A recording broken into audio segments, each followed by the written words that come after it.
This is the all-new E-Class size equivalent all-electric Mercedes-Benz EQE. The base model in Europe is the EQE 300. In North America, it's the 350. This one here is the EQE 500 4MATIC.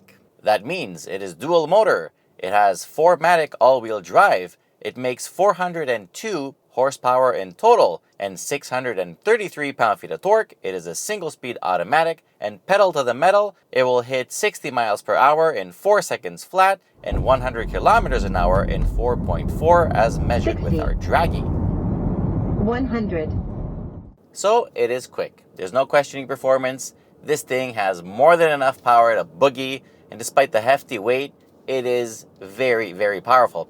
However, what is up to not just questioning, but I would say interrogation, is the range. As a matter of fact, in North America and in Canada, Mercedes claims that the range is 418 kilometers, which is 260 miles. Once I charged this to 100%, the predicted range was 545 kilometers or 339 miles, and the European rating, the WLTP, says it should do 611 kilometers, which is 380 miles. Now, the way to settle this is my trip computer says that I've been using 19.5 kilowatt hours per 100 kilometers.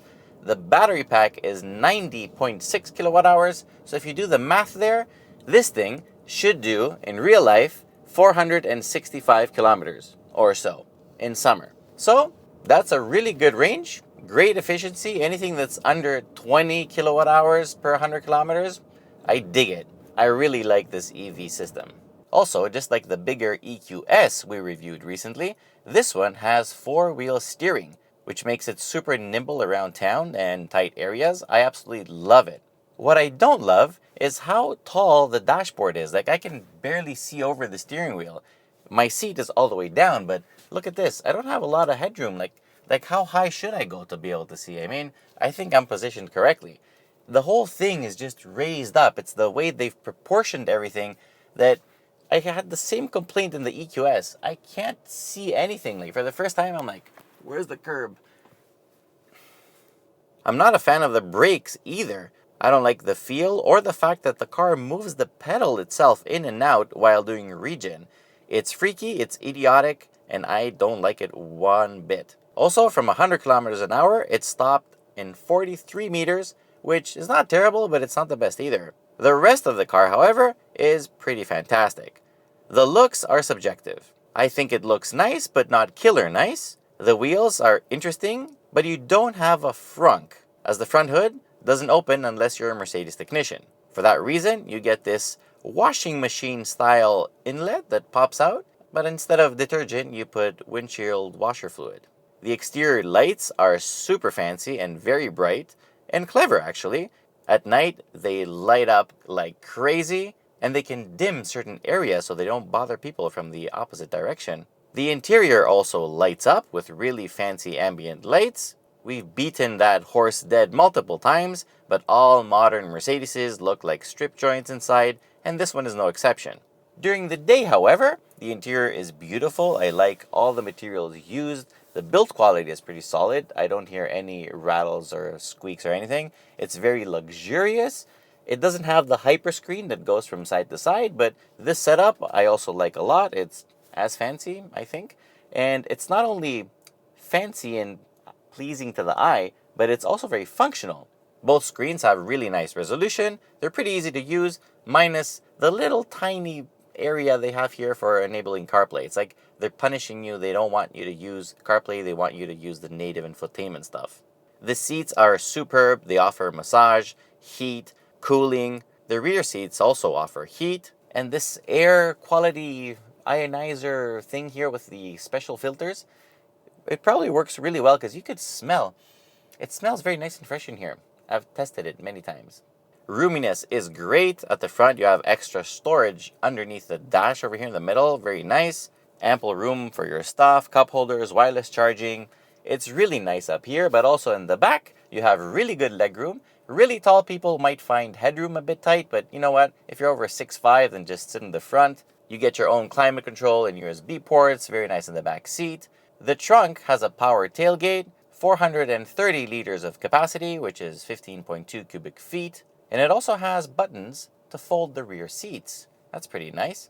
All the technology inside works wonderfully. The heads-up display is beautiful, the sound system is badass, the driving assistants are great, the cameras are fantastic. It's all perfect except the fact that it does not have air suspension or soft closed doors. At this price point, I would expect both. However, the suspension is comfort tuned, so on the road it's very quiet, plush, and above all, comfortable. No matter what driving mode you're in, honestly, the adaptive dampers do a great job. It's very comfortable, butter smooth, and to be honest, I've been switching here the dynamic control modes, like the driving modes, and even in sport mode, it's still very comfortable. I'm not sure if it actually makes a difference or it doesn't, or I don't know, maybe it's just a psychological factor that I know I put it in sport mode and I'm expecting a tighter ride, but can't feel much of a difference to be honest. And usually I can. This time I can't really. But regardless, this thing, comfort, uncompromised, all the time. I also love the fact that you can set up your individual mode and ask the car to give it to you on startup. Handling is also very good despite the hefty weight. Let me remind you, this thing is almost 2.5 tons, so it's like almost 5,500 pounds. It turns in really well thanks to the four-wheel steering. Grip limits are very high, and you know what? It kicks out the tail when you give her in the corners. I love this 4MATIC programming. It almost makes the car fun. Overall, I think it's a great car, but it also costs great money.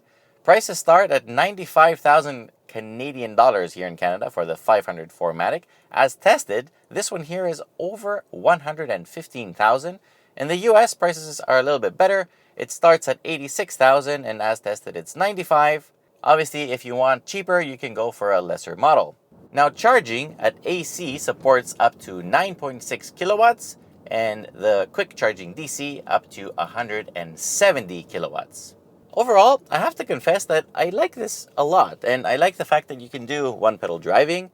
I might have been a little bit harsh on the EQS. I don't remember if I said that if you can do one-pedal driving or not, but there is a creep mode on the infotainment, so you can say creep instead of stand still. So when you have it in creep mode, you can't do full one-pedal driving because the car just rolls at the very end.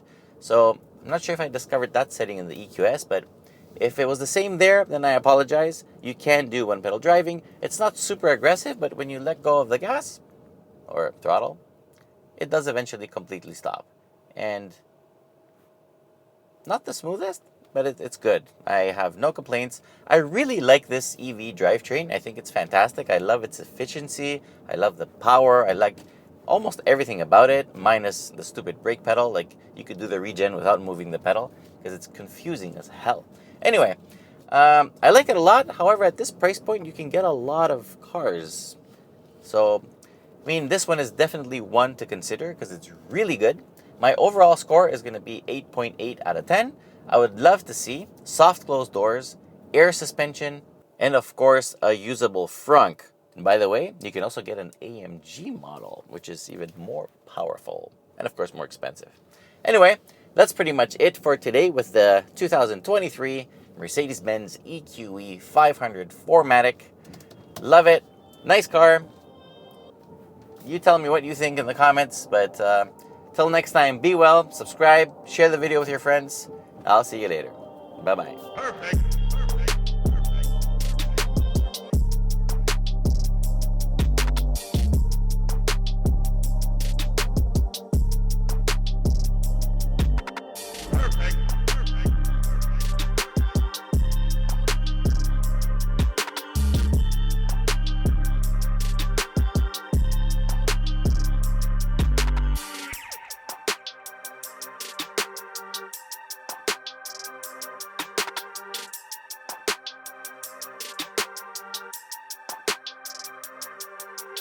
Perfect.